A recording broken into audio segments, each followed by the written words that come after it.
এই যে আপনার বিস্কুট। এই বেচছি। জি ভাইয়া বলেন। তুমি এই দোকানে কাজ করো, তোমার মাসিক বেতন দেয় কত? মাসে আমাকে 6000 টাকা বেতন দেয়। আরে কি বলো, 6000 টাকা আজকাল কোনো কিছু হয় নাকি? 6000 টাকা মাসে বেতনে কি হয়? আমি তোমার 20,000 টাকা দেবো, তুমি আমার সাথে কাজ করবা? 20,000 টাকা? জি। আমি সারা মাস কাজ করে 6000 টাকা পাই, উনি আমাকে 20,000 টাকা দেবে? আমি রাজি ভাইয়া, আমি আপনার সাথে কাজ করব। আমি মহাজনকে বলে আসি আমি আপনার সাথে কাজ করব। আচ্ছা ঠিক- মহাজন, হ্যাঁ বলো। আমি আপনার সাথে কাজ করব না। মহাজন, তাইলে আমি আপনার সাথেই কাজ করতে চাই।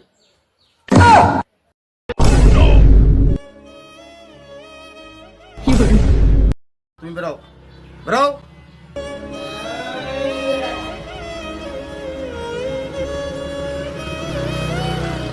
তুমি এখানে আসো।